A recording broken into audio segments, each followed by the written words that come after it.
Get their first victory after this outstanding performance. Quite clean. Let's not talk about walls. It happens. Move on. But regardless, it was clean. Hey man, Jamada apparently wouldn't have to worry about that wall. That's what he said. But Jamada is him, you know. He's him. He's him. He's just him. He's that guy. Yeah. He sees walls like picture, flash, boom, move on. He doesn't care.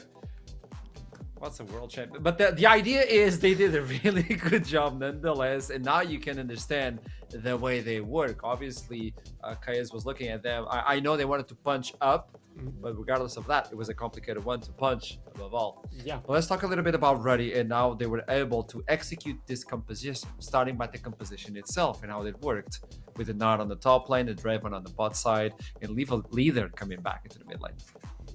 Wow. Yeah, what a performance from Leader, right? I think he had a brilliant game. Obviously, JJ, a substitute here, so not the main player in Sui, who Chaos obviously would have liked to have on the Rift, but I think we saw the individual brilliance that Leader brings to the lineup. I'm in particular thinking of not only the multiple times he nearly solo killed JJ, but how he also nearly won a 1v3 down in the bot lane later on. He really showed why he is key to this team, and I thought Ready Sack, they played a much improved game. Yes, you can laugh at the mistake Perks made, but other than that, it was a very clean game. Chaos trying to strike back a few times, but rarely around anything meaningful. It was nothing more than kills here and there of, and never really led into more than, you know, more light turrets or drakes or anything else, right? So it only really became those consolation prizes of the individual kills. I know Trouble has something great to go over in terms of how Ready Sack, though, are really able to gain much from great macro play. However, before we do that, I believe we do have a player that would like to talk to you. Yeah. Our Daphne is waiting for us for the interview, so let's get to know this individual and understand a little bit more about the game and the current situation on trying to survive versus this onslaught of punishment. So let's talk with him. There you go. Welcome to the interview. Pleasure to meet you, man. It was a hard game to start the league, obviously, but tell me a little bit about what happened, because when you see the Draven, you see the Nard on the top side, that was a complicated experience. Yeah, definitely was a interesting playing as Canadian champion against Draven without getting prowess, kinda yikes.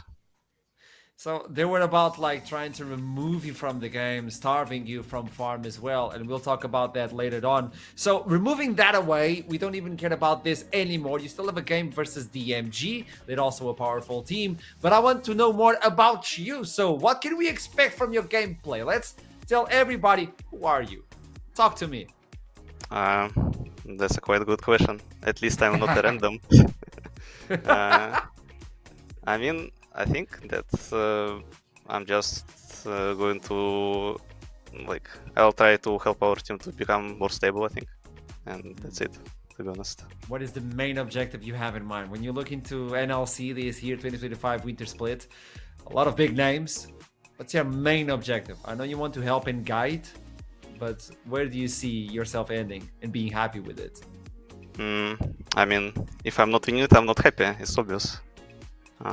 But generally, I will be happy no matter what, because I'll get experience. Like, not every time I can play against ADC players. Like, I don't know. That is big. That is big. You only have one game of like breeding, so I'll allow you to go and rest, because I want you at the full potential later on. But do let me know. You're facing Fade Sky. You're also facing Bisgard, Bitse, Bucci, these big individuals as well. What is your main goal for Game 2 today? I know winning is part of it, but I want to know how you're going to tackle this and win versus DMG. Explain to me, how can you win versus them? I think we're just going to stomp them, was the problem. Oh, like, we're just warming up, that's the thing. It's about stomping.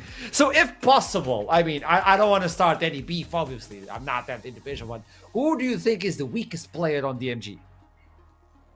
I'm not gonna... I don't want to be rude, but the problem, I don't really know any of them, so... Hey, touche. Really That's fair.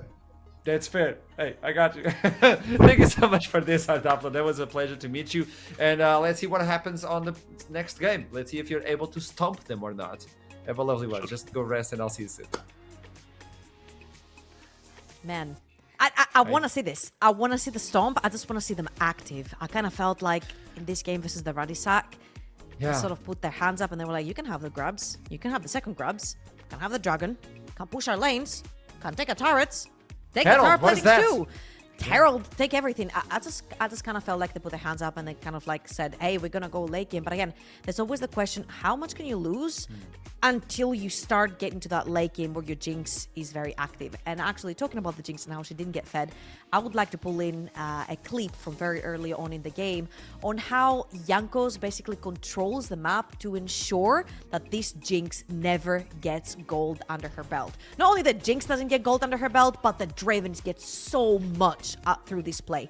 Now, right here, Jankos knows that Wukong was over on his top side, had to reset, go through with the bot, which means that now Chaos cannot walk up. They see Jankos right there.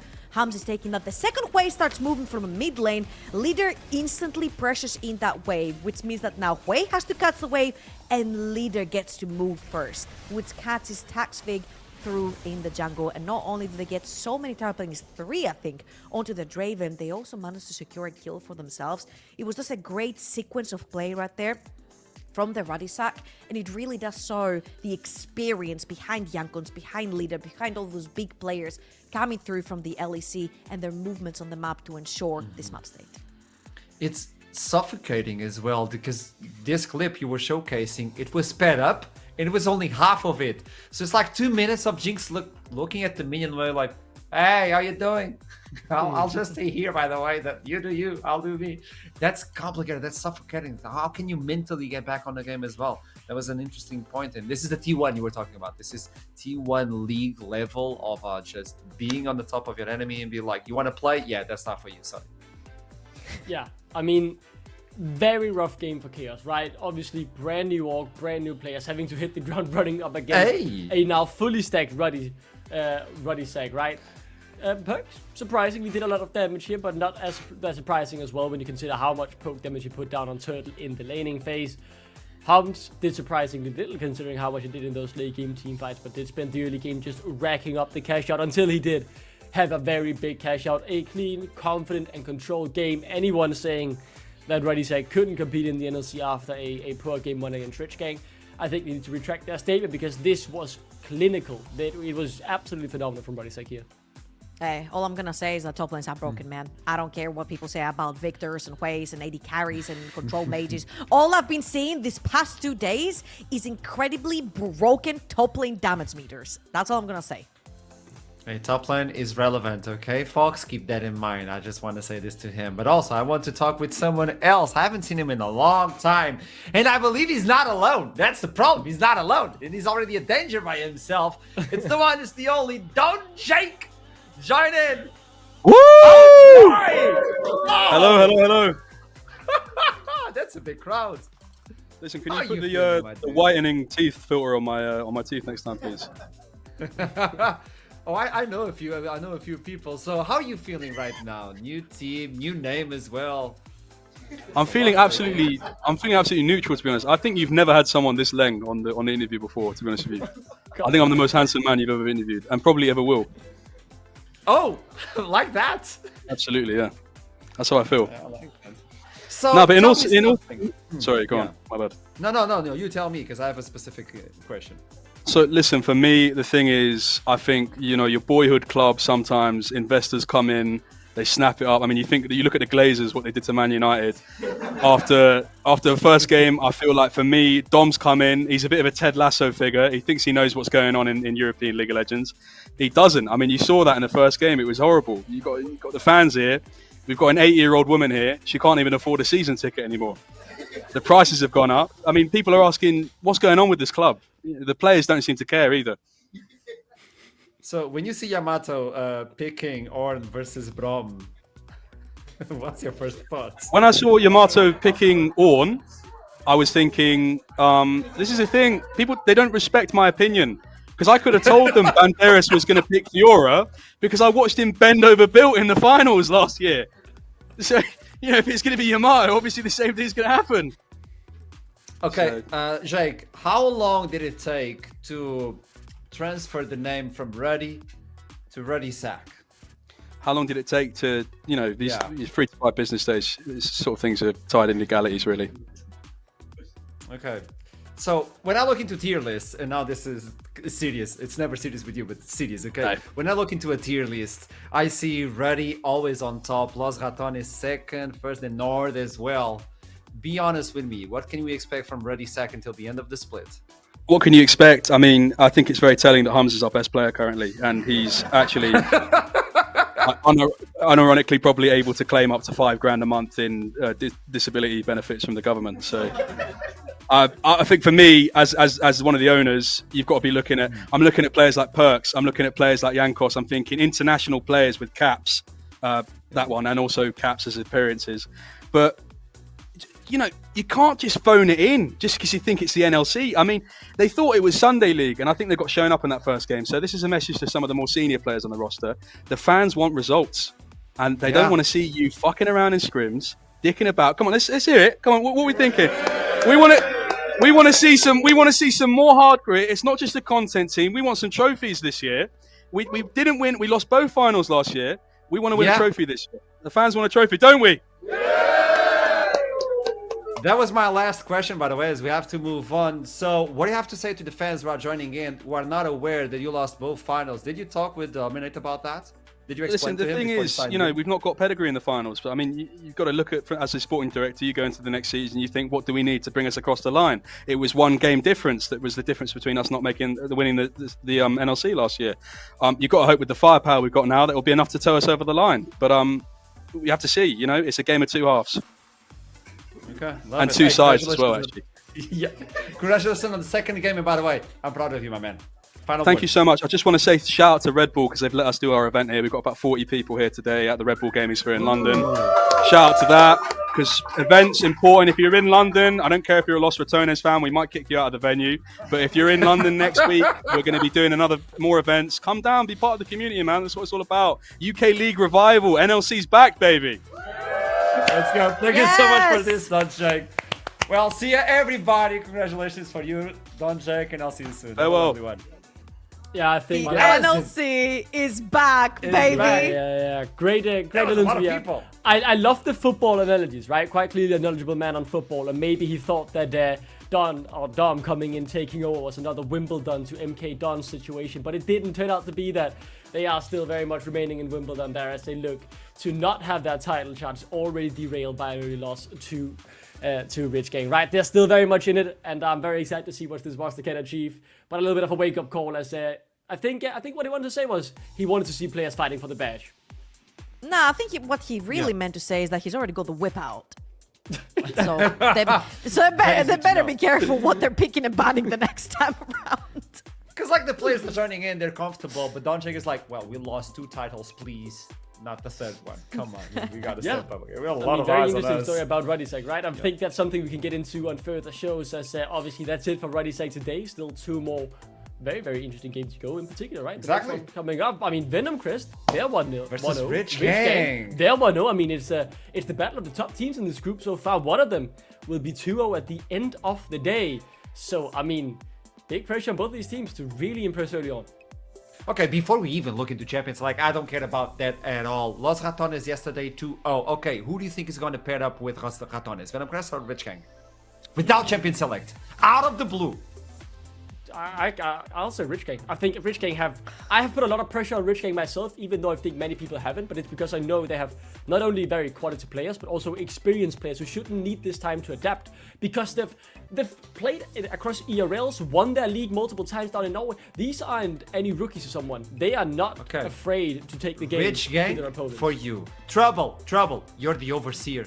I've seen you predict things no one could. What?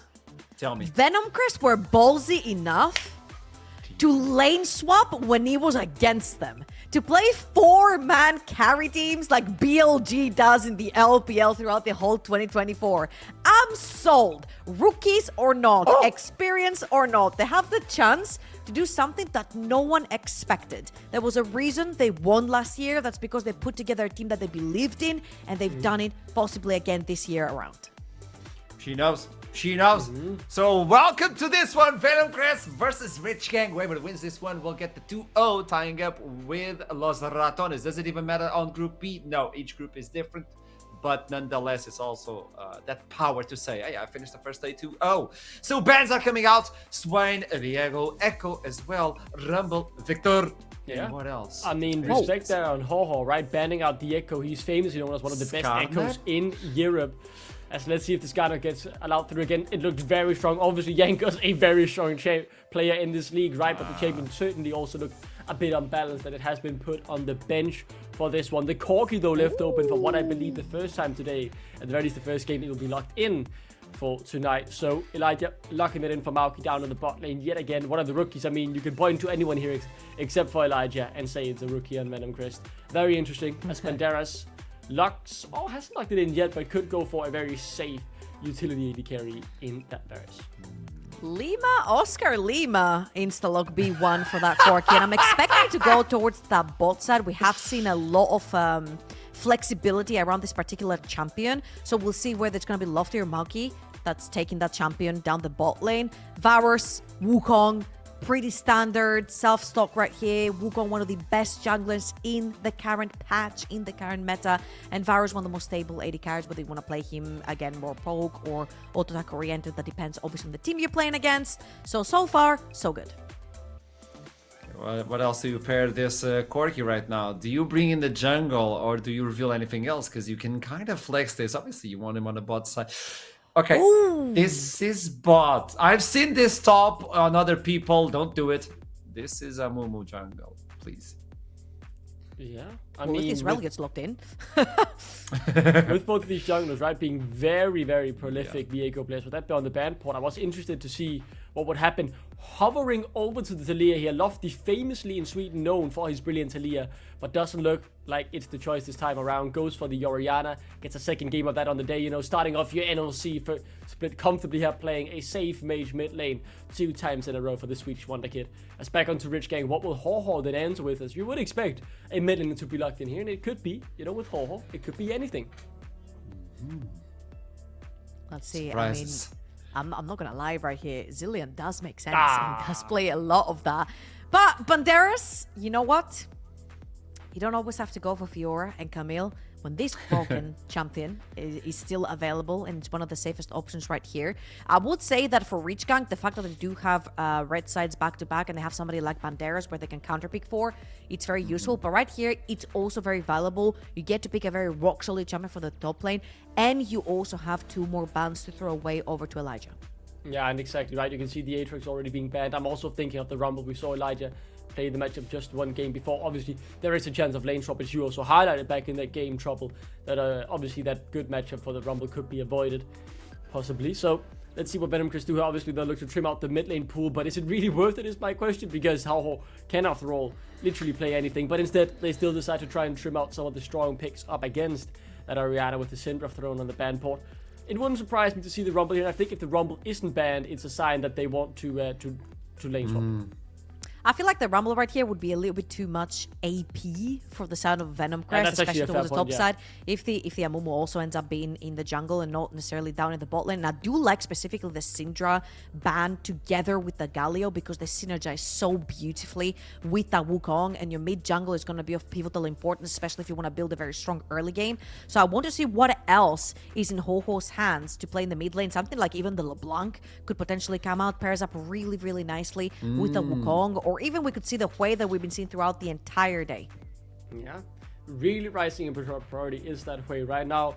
Back to Venomcrest, well, they're gonna have to show some answers. There's a chance, obviously, that Amumu could be rotated top lane if they feel like they've been trimmed out too much in Elijah's champion pool over there, but it would very much surprise me. So still waiting to see what he locks in, as he does get the chance to get a counter pick in now with that Banderas Cassante already locked. I mean, going through the options, yeah, I mean, the Nara could be pretty good, obviously, getting that extra range to poke. Yeah, I think that makes a lot of sense. Elijah gets that. Rel was hovered earlier. I would like to see her, to be honest. Gives even more engage and really strong teamfight composition all of a sudden built up by Venomcrest. A massive wombo combo if you lock this in. This is pile up and just go on to the fight. Varus doesn't have a lot of mobility. Wei has reduced because he can be fast, but not that fast to run away from a Rel or a Nar or even a Mamumu. Apparently, it's going to be even harder to engage. There you go, Leona. Well, they know what they want to do. Yeah. All right, so Brom available. Yes, melee you should support. just take it again, right? Had a great game in it, game number 1. Would make a lot of sense in my opinion and round out this competition with some more tankiness. And with a few auto attackers in there as well. Nomi back in the Rift, obviously, after his substitution in game number 1. He's back. The King of Norway, I want to say, this 2v2 bot lane duo did win the Norwegian League back in spring 2024. So they know each other very well. And I think they could look for some surprises down in this bot lane. Varus Braum, not a bad 2v2 duo by any means. And I think if Venomcrest doesn't pay them respect, they could look for something here. These are the most balanced teams I have seen, I think, the entire day. They both have very, very similar objectives, very front-to-back oriented, great balance between AP and AD, consistent damage for both of them. These two are just your very classic textbook front-to-back teamfight compositions. I will give the edge over a little bit to Venomcrest because Gnar can be a deviation over in the side lane as well. If Elijah does manage to get ahead onto this Gnar, there aren't many champions that can deal with it in the late game. So we'll see if Venomcrest can snowball that Gnar in the early. I love both compositions. We were debating who's going to take the 2-0. So final thoughts before we toss it to Casters. Duckling, I want to know a name. A name. Just a team name. I'm still gonna go Rich King. Okay, that confident. Trouble, are you still Venomcrest? confident? Venomcrest. Oh, I like this. She's joining in on a hype. She's joining in on a hype of Venomcrest as well. We have a lot of good teams joining in on NLC, but also teams from the past are showing up that they can still bet on the regional talent and make it work. So with that in mind, I know the casters are waiting to toss into the game. So let's toss it to the classic teacher. And oh, I could flush the mother. What? The what? The what? I'm gonna need some confirmation on what that was. Can we go back and like ask Archer like what he actually meant by that? Like, oh, that I could flash that wall. You know when Perks made. Yeah. I can see you now. Production have sorted us out. Production. Can we? It was not production. It was Trouble Link. It was trouble. What are you doing? All right. See, but now you're here. You've been stitched up. I can flash that wall because it's not actually that bad of a wall to flash, but you've got to be at the right spot, and Perks was just a little bit too far to the left. And you could tell by how far he flashed and the way his model was on the second part of the flash why he didn't make it. That makes sense. That makes sense. Where's that trophy from World Cup, by the way? Oh, there's no trophy. Yeah, be quiet. There's no trophy for me. Yeah, I fear not, bro. Anyway. with that aside, yeah. Hi, guys. hello. More League of Legends. Yeah, more League of Legends. It is happening. Between two teams we've seen before, but two teams we're probably going to see again after this. Venomcrest and Rich Gang both coming into this one undefeated thus far on the day. Definitely, I would say, an upset from Rich Gang in that first game versus Ruddy, just based on the nameplates. But I think that ERL experience and that competitive experience absolutely shining through. But as Trouble highlighted, Venomcrest, a lot of new faces here from an org that has been pretty good at building these rookie rosters before, got off to the perfect start. Yeah, I mean, it's gonna be weird to see how this game plays out, because I think one team has a very, very easy to execute, you know, when it was going to be the rail lock-in instead of the Leona for Venomcrest, I was like, okay, it's just Venn diagrams of doom, the entire composition. I guess technically the solar flare is like a little circle on the flooring, so you still kind of get it. Whereas the other side is a little bit more nuanced, right? You've got not so much hard engage, a lot more reactive tools through, you know, things like the Braum, and, you know, Hui works more of, you know, kind of primary engages and throwing his damage over the top. So I'm curious to how Rich Gang decide to play this out, because I think they should have priority across a lot of the lanes here. And it's more about item break points, and also, of course, the ever-looming threat of a potential lane swap, as we've seen throughout most of today so far. Only last game where we didn't see a lane swap play out, so I think lane swap's also going to play a big part in how these lanes actually unfold. The team of Cassante in a lane swap, I feel like, normally tends to come out on top, because Cassante is a very hard champion to deal with in those lane swaps. Yeah, I definitely feel like if that is the situation, we need to have like a shame cam on the Cassante as he's moving down into bot lane. Yeah, that could be good. Like dying weak side unnecessarily, specifically as Cassante. No other champion, just specifically as Cassante. And maybe Sion if you don't get the wave of your passive. I think that's that's two very strong candidates for the Shame Cam. Shouldn't be happening award. No, shouldn't be happening award. Yeah, Shouldn't be happening. That shouldn't be happening. I think we but should be getting into game soon. I would like to get into game, to be perfectly honest, because I quite like League of Legends. But yeah, very sort of quite diametrically opposed teams in terms of the players that we've got on them, the compositions that we're seeing as well, that ease of execution, not quite complete Venn diagrams of Doom, but Venomcrest do just want to do one thing. Someone casts an ultimate, someone else casts an ultimate, then someone else casts an ultimate, then someone else casts an ultimate, and if the enemy team isn't all completely dead by that point, then something's gone very, very wrong. Yeah, lost you a little bit on my end, but I got the point, and I agree. I agree. People just need to die. It's as simple as that. R button, R button, R button, R button. God, that first one can get clipped out of context. And you know, Rich Gang don't really have much of a means if a carry immediately gets caught in that chain CC. That's it. Like that should theoretically be the fight, right? So much burst damage between you know, the Orianna ball and the Gnar alone. You add in the extra layers, it starts to get really dicey. So again, the range factor is gonna have to come into effect too. I think this is our third Varus of the day, or is it maybe it's our second? But the Varus that we saw earlier at the very least was on-hit Varus. We've seen a lot of on-hit Varus today. People are kind of talking about how generally lethality and poke Varus is kind of weaker. This would maybe be a candidate for lethality. The on-hit, of course, though, is still going to give you all that upfront damage in front of objectives when you need it. So we'll see exactly where Nomi decides to go in terms of the build, because I think that's going to also be very telling about how much impact he's going to be able to have, whether it's killing objectives or actually killing champions, because again, if you're ever in range to get hit by any of these abilities, that is it. Team fight over. Finished. Yeah, and it's like the sort of multiple modes of operation that the champion can go into, right? Yeah. And I look at Venomcrest, and it was similar to what we've seen from a Varus game a little bit earlier today. It's like, I don't want to be auto-attacking Leona, I don't want to be auto-attacking Amumu, because that means that they can get on top of me. And the inherent weakness that comes with Varus, with all these different ways of playing, is that if someone is on top of you, you do just tend to die. But I think Rich Gang do have a little bit of that range that they can play with as well, coming out of the way, just dropping people from absolutely miles away. And then Nyx on this Wukong had a phenomenal game for our first game of the day. Can get these engages going from a little bit further away. Yeah, we've seen how aggressive Nyx was willing to play earlier. This time around on the Wukong, he's just got more tools, right? Comparatively to the Viego. So we'll have to kind of wait and see. As you can see, got tech pause going on. I'm actually not sure what the parameters are around talking about tech pauses here on the NLC. Normally, you can kind of just say whatever you've been told. So I'm going to operate like that right now. Yeah. We've got a player comms issue. So we're trying to sort out. These things can occasionally happen. That's quite a nebulous issue, though. Well, it depends, because it can be, you know, a player comms issue can range from a wide variety of things. We're gonna, you know, spruce up the conversation. We talk about League for too long. Don't want to be talking heads on the same topic forever.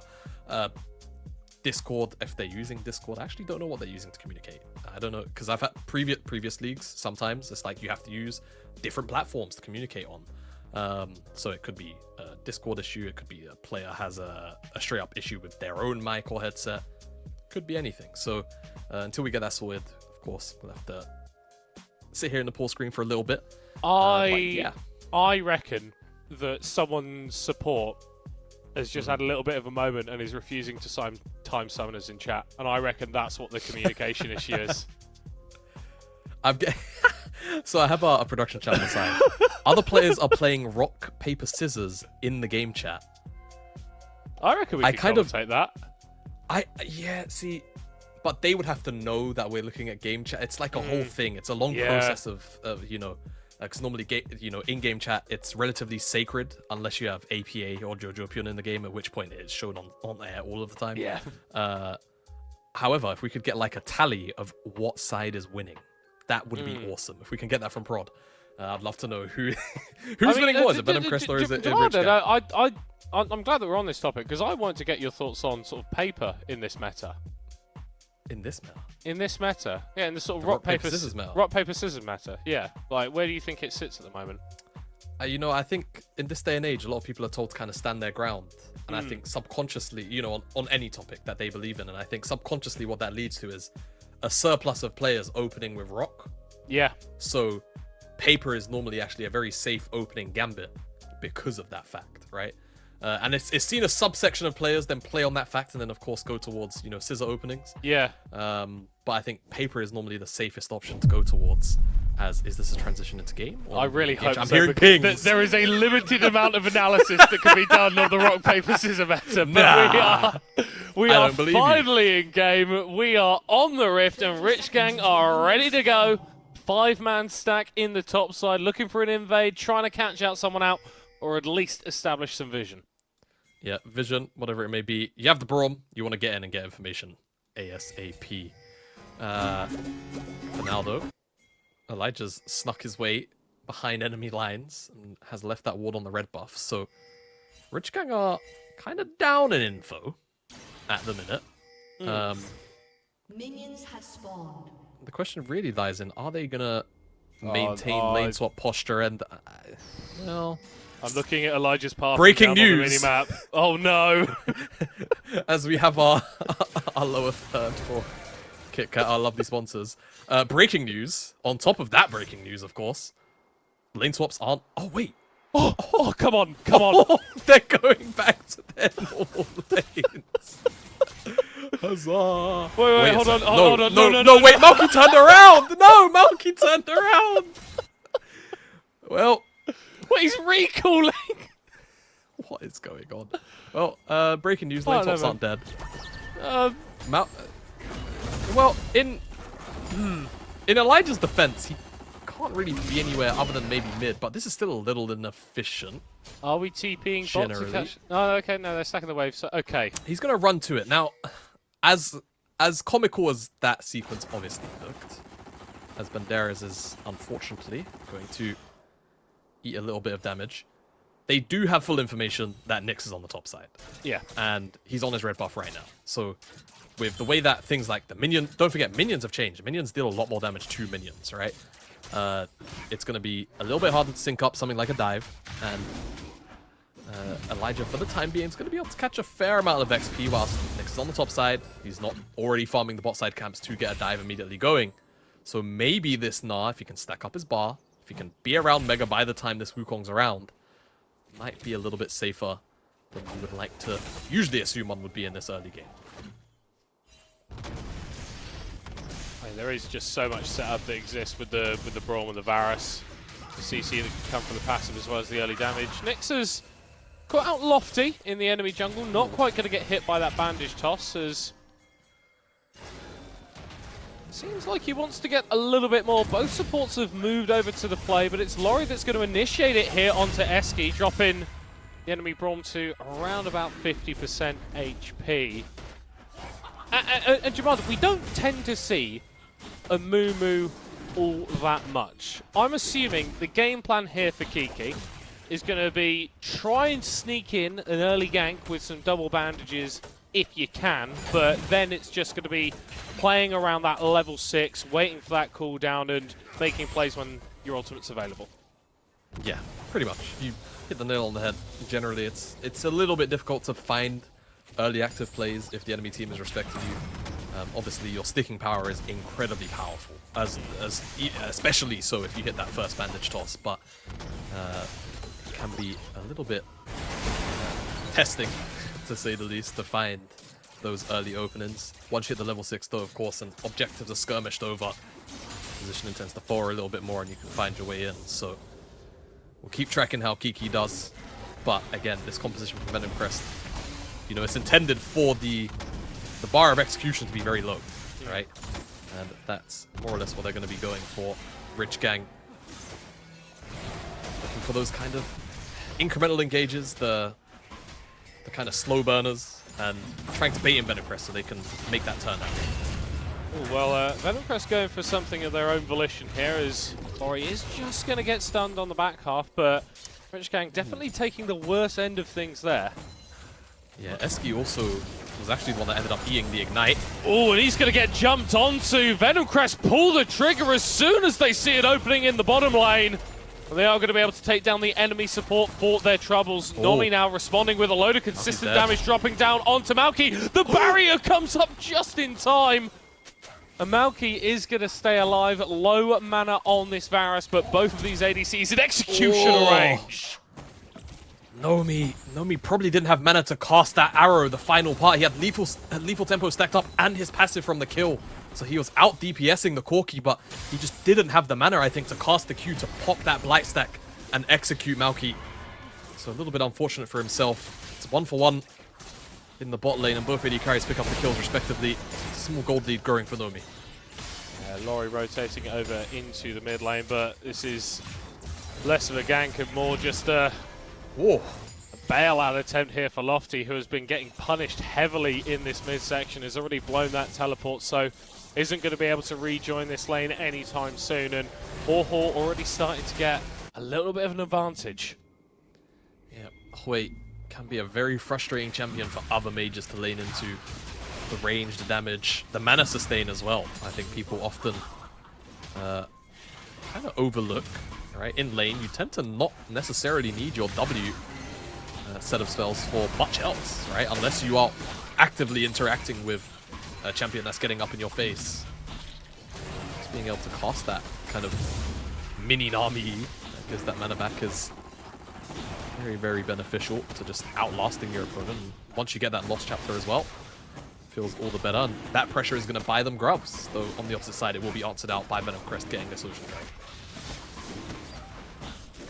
I think if you've got a composition which is going to tend towards these big sort of 5v5s, these massive team fights, if you can get yourself in a position where dragon stacking is a realistic goal for your comp, then you've got opportunities to find those big team fights where you can press all your buttons and kill people.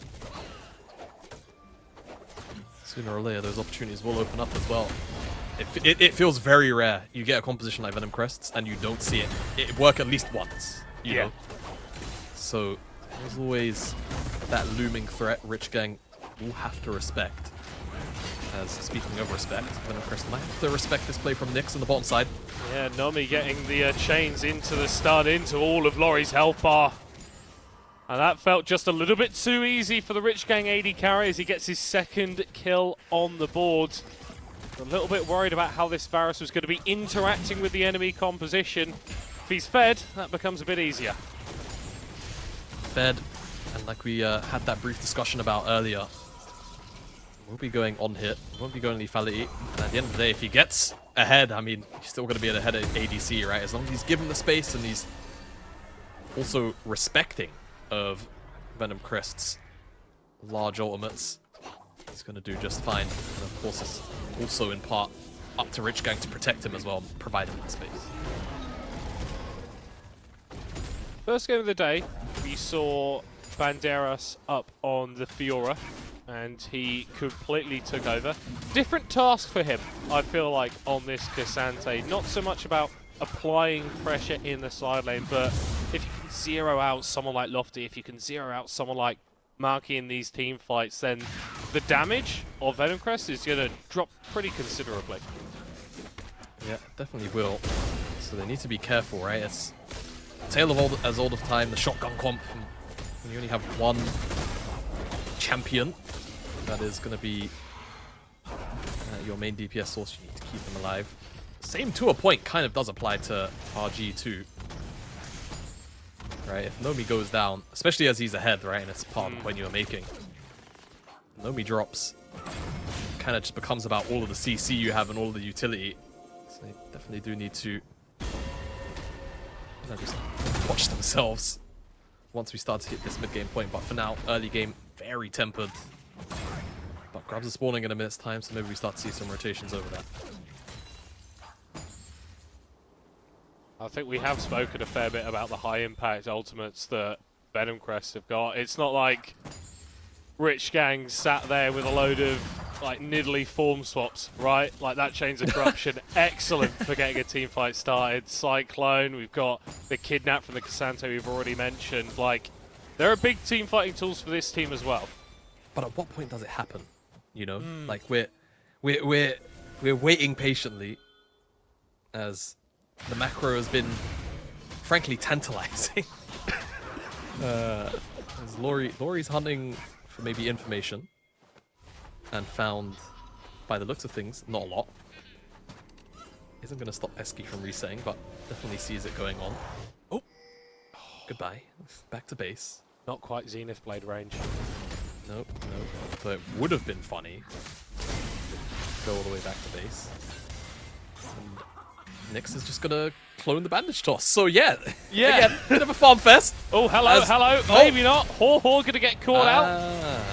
No, he's fine. I mean, forced to use the flash, so it's a good Zenith Blade and ultimate usage there from Laurie. It's gonna buy them a brief window to walk into this Skull Crab, but the issue I find is Blade During King completed for Nomi. He's walking up and over to this team fight, so it's gonna be difficult for Venomcrest to engage. And if they do, they're engaging into Brawl. Yeah, who is not the target that you want to be jumping on top of. Eski hops over the wall and Laurie hops into his grave. Ooh. Kiki's going to respond with a kill going down onto Nyx as momentary numbers advantage on the south side of that fight here for Venomcrest as the bot lane of Rich Gang not looking particularly healthy, but with Lofty already having popped that shockwave and Kiki already having used that ultimate, a couple of those shotgun shells deployed, but not gaining all that much. It is going to be Kiki starting up these grubs, so hopefully for the Venomcrest fans we'll be able to equalise those, and we do still have a little bit of time before that dragon spawns, but with Nyx on the bottom side of the map, you have to imagine that Rich Gang are going to put some focus towards that objective. Yeah, almost certainly. Venomcrest get all 3 grubs, so a little bit closer to that feats of strength march.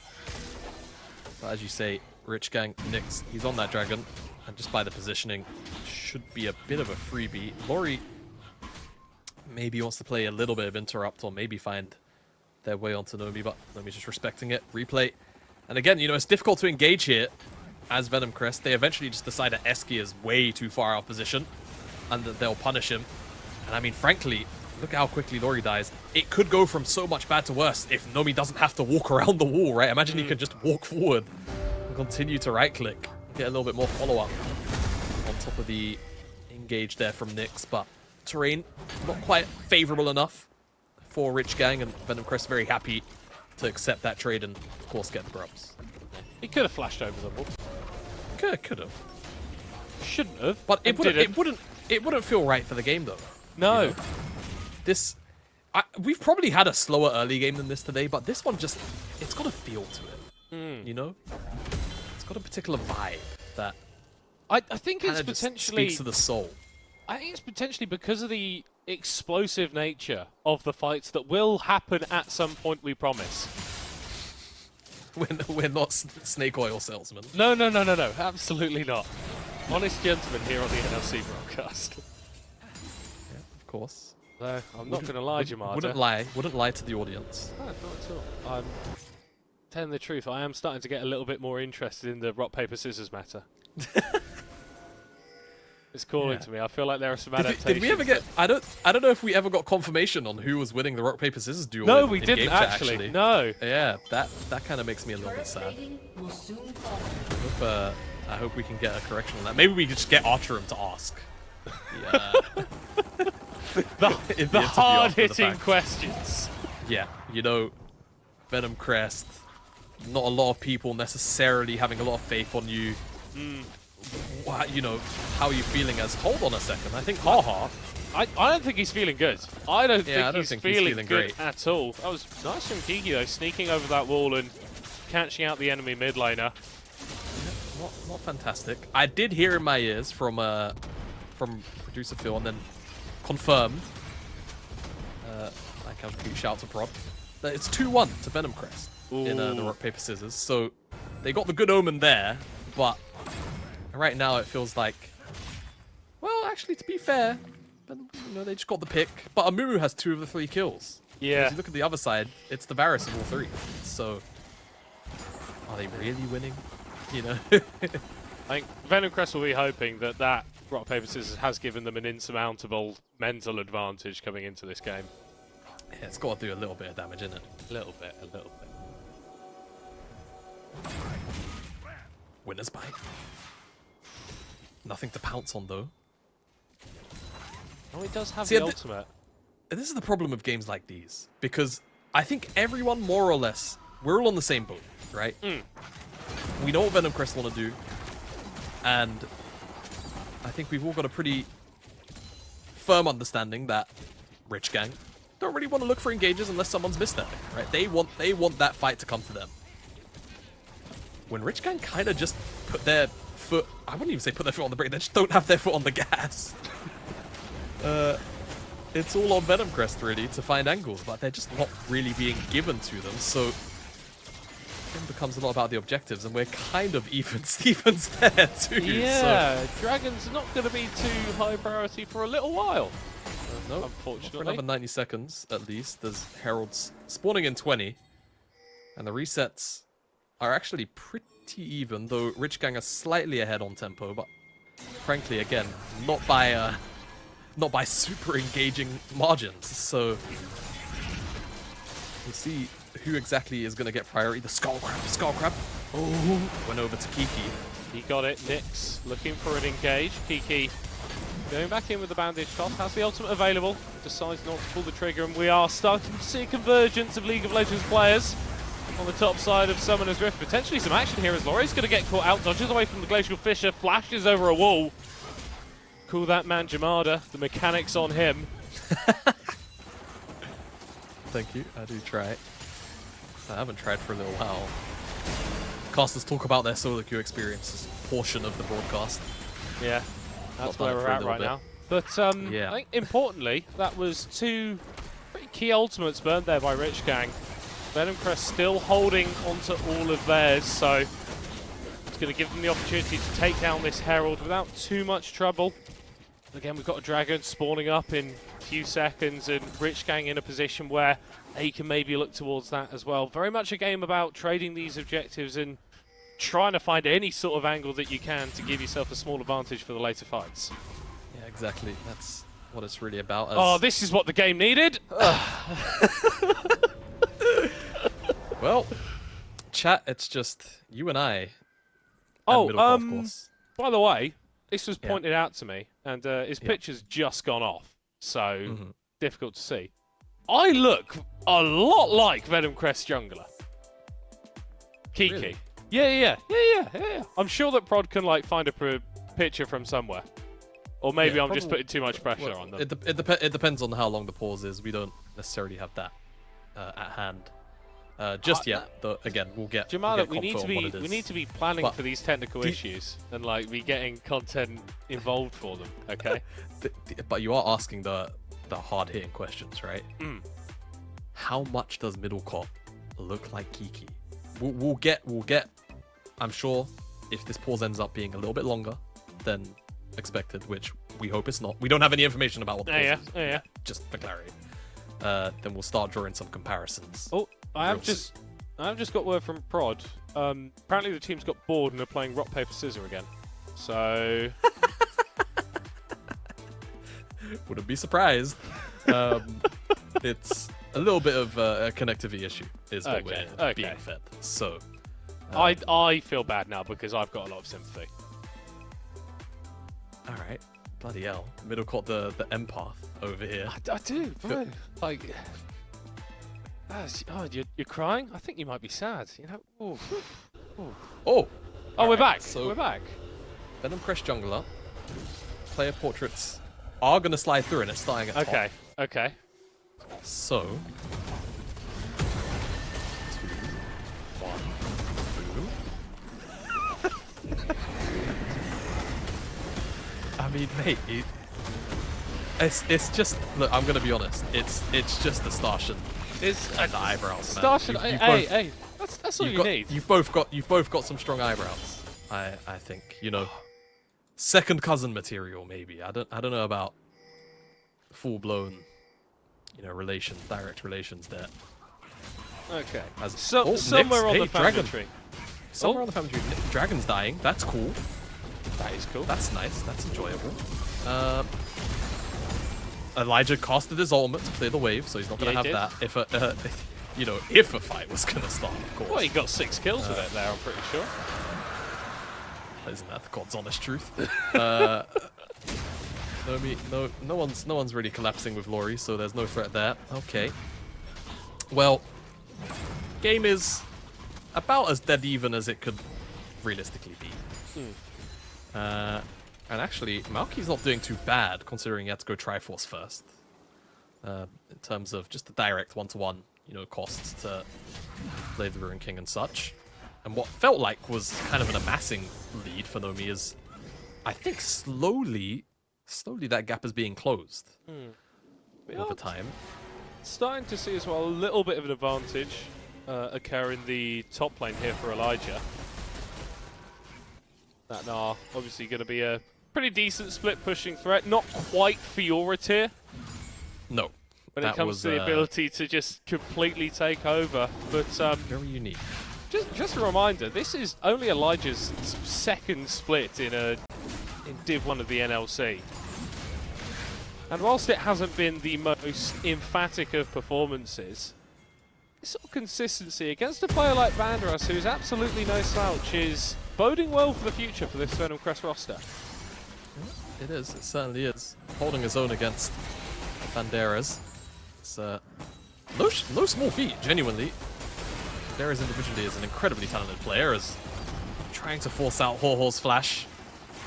But unfortunately, Venomcrest were never going to be lucky there. Solar Flare had to connect. And we are slowly edging That's how towards... I feel too, Middle God. That's yeah.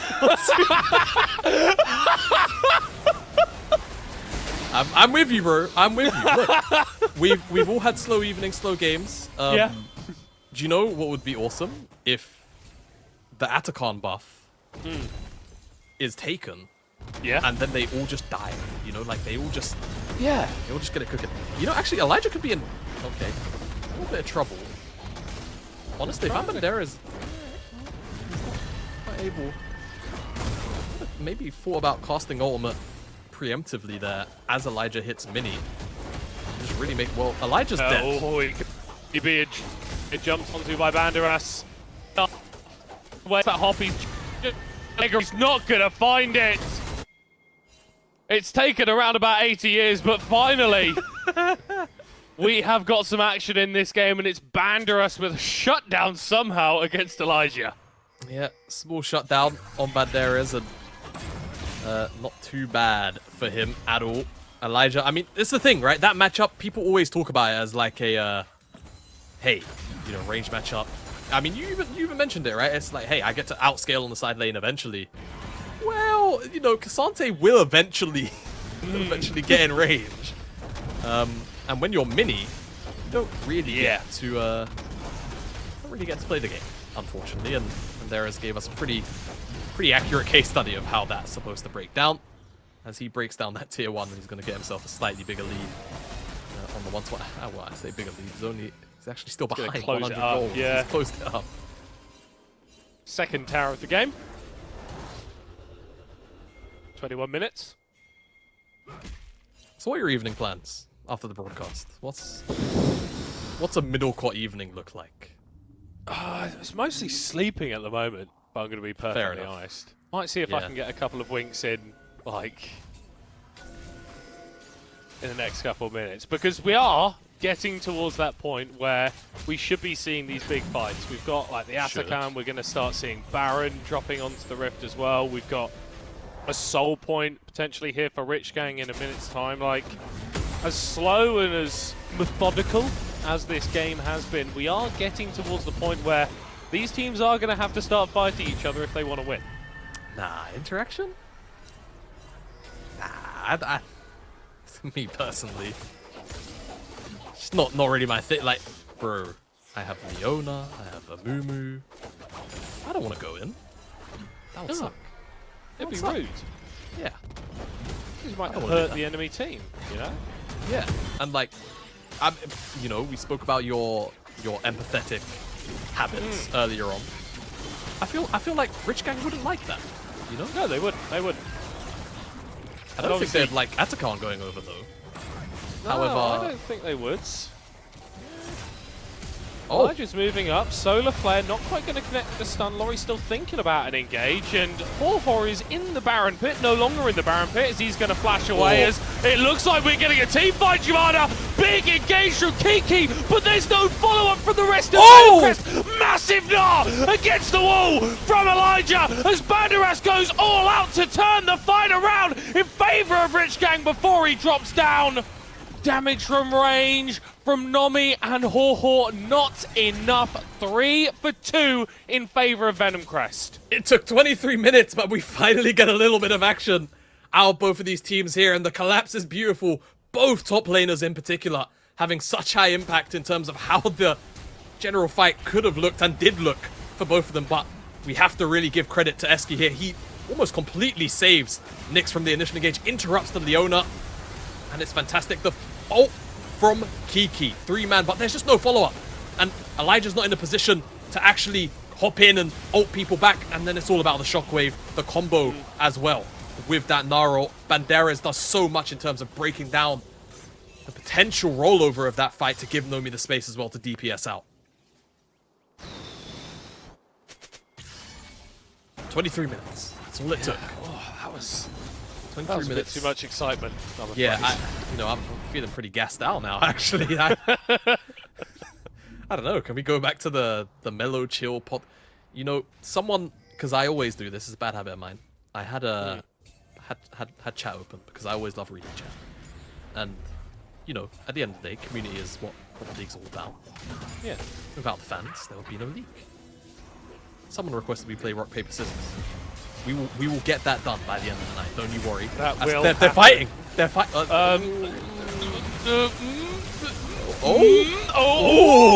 Okay. Eski's dead. Hold on, we are getting something here. Kiki with another ult that the rest of his team can't follow up on.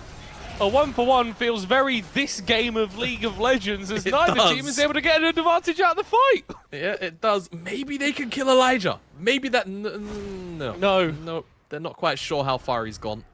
And they're also not going to pick up Atakan or Baron, despite the jungler being dead and the key ultimates being down. So the more I think about the consequences of this fight, the sadder I kind of get. Though they are... No, they were sorting waves, I thought. Well, we might just be back to square one. Which does feel a little bit sad. Oh, Dragon. Hey, Mounted Dragon, okay. Right? It's great. It's great for Rich Gang. The baseline stats of dealing with all of the shred, especially of things like a Mumu, you have to remember, Abyssal Mask plus the passive does kind of make you paper mache against the likes of an Orianna Ultimate, as Banderas and Elijah doing the most top lane thing possible. Yeah, but I think something may actually happen here as Elijah goes into the mini form, but he dodges away from the knockup. Eski once again potentially going to get caught out as Nyx jumps on top of Malky, flashes away to escape that Wukong, and Venomcrest running away, licking their wounds a little bit. No one's dying, but this does give a lot of position over to Rich Gang. It does, but if the previous skirmish was anything to go by, Rich Gang are just going to clear waves. Nothing ever happens. Consult the chart. Consult the chart, Jamada. It's like the flowchart this game. Is there a fight? If no, go back to first question. Is there a fight? Yes. Do the two teams do anything but sort waves and reset? Well, look, this is an experience of all time, and at the end of the day, these two teams are still scaling up, and the longer you go into a game, the higher the stakes are for each individual team fight. So there is that. And of course, both these teams, they won their earlier games, so trying to move up to 2-0 on your opening day of the NLC always feels great for your opening week, but of course, in the new format, getting those early wins in does kind of make you feel a lot more secure in progressing forward. Confirming your position after the seeding stage. Yeah, and I think that seeding is a very important point to bring up, because I think both these rosters will be looking at the rest of Group B and they'll see Chaos, they'll see DMG and go, yeah, we can probably take these guys 9 times out of 10, they'll look at Ruddy and go, that's the other team that we're really fighting against. So it'll be a case of sort of jostling for position within those 3 unless we can see something a little bit surprising from the likes of DMG and Chaos. And so that can tend to make teams a little bit more cautious, a little bit slower paced, and a little bit less willing to take these risks in the case. See, normally you would see that places like elimination matches, right? It's the last game in regular, you lose, you don't make playoffs. Playoffs itself, right? Like, it doesn't really matter what stage of playoffs. If it's a single bracket stage, beg your pardon. That's when you see those kind of sequences of play happen. Not now, not day one. But unfortunately, we're being, I don't know if treated as the ample action word here. All I'm saying, Jamada, is I am seriously considering the logistics of playing rock, paper, scissors on broadcast at the moment. Yeah, like, how difficult could it be to get like a picture-in-picture of, you know, of the full screen of us, so we can play rock, paper, scissors? Well, so hold on, full screen us, picture-in-picture the game. I mean, frankly, the pace of the game, man. I'm not averse to that option either. Though, you know, might be a little bit suboptimal for the viewing experience of the game. Of course we jest, but like, it would be pleasant to see a little bit more action, but still, tensions are rising. We do have that Mountain Dragon spawning in just over a minute, which would be sold for Rich Gang. It would, and Nomi's also completed the Terminus, so he's gonna get adversely affected by getting that mountain sold as well, being able to stack those additional resistances up. Actually, just to talk on Nomi's build for a moment, I think it was Nishi yesterday, I want to say. Actually, hold the thought, we're talking about builds. Yeah, we're talking about flashes from Kiki. And no one died. Yeah, I think we should continue talking about builds. Nomi of the very, very standard 3-item build, but a build, now I can't recall if it was Mishi that built it, but certainly, dare I summon the madman Kerberos, was playing a lot of Hullbreaker Varus with Gwynsus. I think we saw that yesterday. Yeah, and I can't recall if it was Mishi or another player that built it, so it's why I'm a little bit hesitant. I could obviously just open up the match history, but I'm not going to do it, despite the amount of ample free time this particular game has free afforded me. time? What are you talking about, Jamada? We've got shockwaves onto Ho-Ho, and Lofty flashing forward to try and take him out. Lofty is going to get taken down here as Nomi continues to add to his kill score, and it took us a little bit, but Rich Gang find a massive team fight and again head straight to the Baron. They chased in for Ho-Ho, and it's just a decision that's going to live to haunt them a little bit, considering how meticulous they've been this game. And Rich Gang should very easily get this Baron and the Atacon. It's on the top side of the map. It's not on the bottom side. Elijah will pick up this tier 2 on the bottom side, and Malky will kill this dragon, so no soul will be given over. But at the end of the day, it's an Uber buff, an Atacon. It's Baron with a free GA. Engage comes in from Venomcrest. Remember, this is all Venomcrest is doing. It's them looking for this play. It's them looking for this fight. But a Fear comes out onto Lofty, and he just can't finish off the kill on Haha, and the rest of the fight is just very, very easy to dismantle for Rich Gang. Laurie's easy to pick up, and Kiki, just a sad little Amumu in the midst of it all. Yeah, the one-man Amumu ult is not the best usage of that ability, even at the best of times, but when that one man happens to be a Wukong clone, even worse. And honestly, it almost felt a little bit impatient from Venomcrest. A bit. They got a composition that does... I wonder if the frustration finally got to them. It took them 30 minutes of not seeing a working wombo combo into that. Well, you say that comp only really needs to work once. that is true. I'm not sure that Venomcrest are necessarily going to get that opportunity. Even still, I don't want to be that guy that self-glazes, but like I did mention earlier, there are games where sometimes it just doesn't happen. You don't get a single wombo. It just doesn't come together, and you can very much, praise Rich Gang for the positioning, the overall respect, Yeah. paid over to Venomcrest composition in that regard. That said, it does feel like it's been perhaps a little bit lacking from Venomcrest in terms of how often they've been looking for plays, right? I feel like, especially once you hit 2 items, right? Once Corki's online, that's when you really want to go. You've had Elijah with this split push build who, I suppose in many ways he's found turrets, but he's not really found pressure when it's necessary, despite being, 1-to-1 very far ahead of Banderas for a very long time. Do you reckon that mid lane tower still being up is Yeah, sort of it might affecting have that? something to do with it. It might. They often say, despite the LS propaganda, actually, what LS says about mid lane tower is very true. That, mid lane tower up, it can be a little bit hard to force plays. And I think, unfortunately, they've just not dipped their toe into that pool deep enough. They've not sinned middle court. They've not sinned enough to make that tier 1 tower disappear. And unfortunately, I think that is, in part, some of the reason why it's been a little bit difficult to find these plays.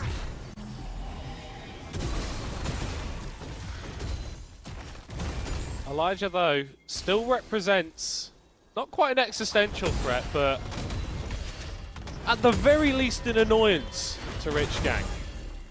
Because as much as if you look at the goal differences, the rest of the map is theirs. This now does have the ability to assert himself a little bit in the side lane. But there is not a massive disparity between these two teams, even despite that Baron take, even despite the Atakan buff, which has now fallen away from Rich Gang. They've got that Dragon Soul potential again in just under 2 minutes. Venomcrest were able to trade away that Dragon a few minutes ago after Rich Gang won that fight, but if Rich Gang do pick that up, then I think we can say that this game has swung not decisively, but definitely in the favour of the team from Norway. I have to agree. I'm trying to think of what could we cost the curse to get these builds. Builds. We need to talk about builds. Yeah, builds. That builds. Nomi, what's he going for? Is that? I mean, no Magic Manual. It could, unless he's going for another tank item. Wit's End is probably what's on my mind. They're not going to find the light, or are they? No. Okay. Talk about builds more. Hullbreaker, where is it? We need to see it. I think it could be pretty good, pretty damn good for Nomi right here. Other one, tier 3 boots. Let's nip this in the bud. All of Venomcrest have tier 3 boots. Why? I think the only low-key acceptable one is Kiki. But even then, I can't remember the numbers and the strength of the upgraded tier 3 Ninja Tabis. I'm still going to call them Ninja Tabis to this day. Hold on! A fight! Having to flash away, get stunned there with the Brawn passive, locked down with the Chains of Corruption as well, and Venomcrest are on the run. The game swung to RG because of a tempestuous engagement from Venomcrest. Lovely dodge away from Nyx, but he's still going to get hit by the Curse of the Sad Mummy. Rich Gang, when they pull the trigger, it is a hell of a lot more decisive, chasing people over walls, locking them up, throwing them down, and Lofty has nothing that he can do. Running in the wrong direction towards his oblivion, you have to feel, as the rest of the Rich Gang converge on his position, endeavor to take him down. Long run down, but they get it. And hey, Elijah, hey, trade, top side, huh? He's split push threat. It's working. The build curse works, man. Talk about builds. Talk about builds. They'll fight. It's actually just casters high and low. Heed my message, man. Heed it. Items. Talk about builds. They don't want to hear it. Start fighting. Mountain Soul will be the price or the reward, actually, in the case of Rich Gang, of winning that fight. Baron is aggro. I'm not sure if Elijah was maybe trying to pull it early, but just a little bit too far forward, Malky. Winter's Bite also connecting is huge. Yeah. Just that additional bit of slow, I think, really does help out. Obviously, Nyx on top of him the most with the Cyclone.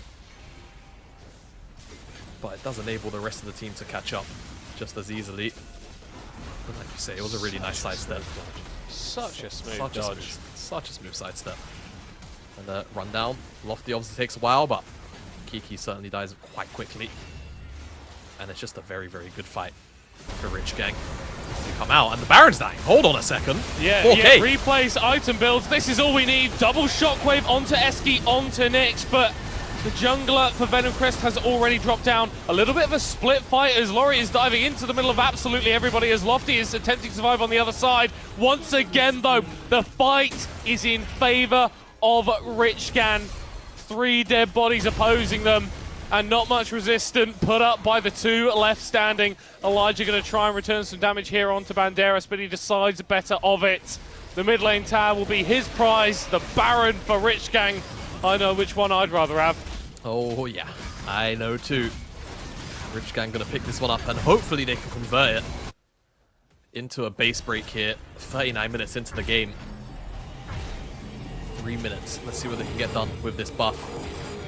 A little bit more interaction here, but for the time being, no game-ending stuff, no meat, just dancing. Yeah, sure, why not? Probably doesn't have enough gold to purchase anything. Sat on that Negatron cloak. Still assuming that that will end up being, of course, a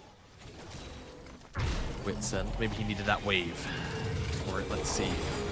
Will he be able to pick up and finish an item? Yeah, yes. And it's a Wits End.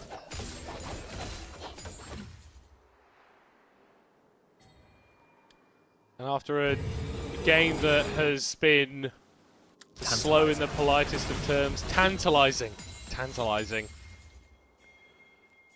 Rich Gang are just starting to turn the screws a little bit. Gotta be on top of the vocab games like these, you know.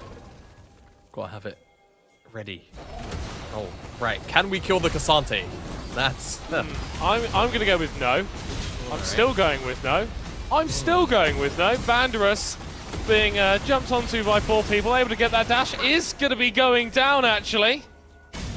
Shut down secured there by Elijah, but spoiler alert, your bases disappear in the top side. No, Rich Gang decide they don't want to push. Actually, they decide they do want to push, as Lofty is the lone member of Venomcrest opposing them, as this inhibitor is going to fall down in a flash, and looks like we are getting a little bit of an attempt of a flank coming through from Kiki and Malky in their own jungle, as Lofty is being jumped onto, joshing away from a lot of the CC, able to stay alive but not for too much longer, as Nomi gets his 8th kill of the game. The Amumu is going to get cleaned up here as Nyx is also dropping down. Venomcrest getting a kill in the fight for the first time in a long while, as Elijah gets a very nice stun web with the Mega Gnar, but he doesn't have any help. It's the story of this game.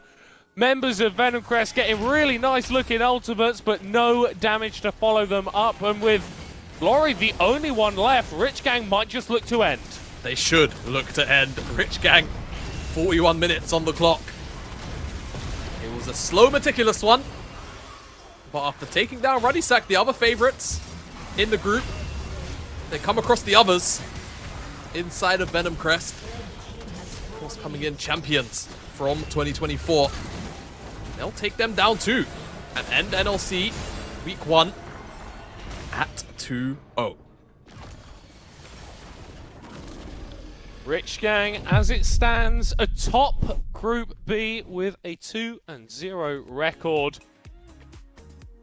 A mixed day from them in terms of the excitement offered by the performances, but Jamada, at the end of the day, as long as you kill the enemy Nexus, you don't really mind all that much. That felt like commentating golf. And I don't know if I ever want to go there again, to be honest with you. Goodness me. Yeah, I mean, look, at the end of the day, they won. Good for them. I'm happy. Also, tier 3 boots, big bait. All I'm saying is the team that bought tier 3 boots in the middle of their items instead of waiting till after, lost.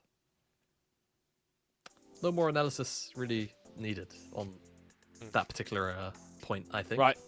Jamada, yeah. Are we doing rock, paper, scissors, shoot? Are we doing rock, paper, scissors, shoot, yeah?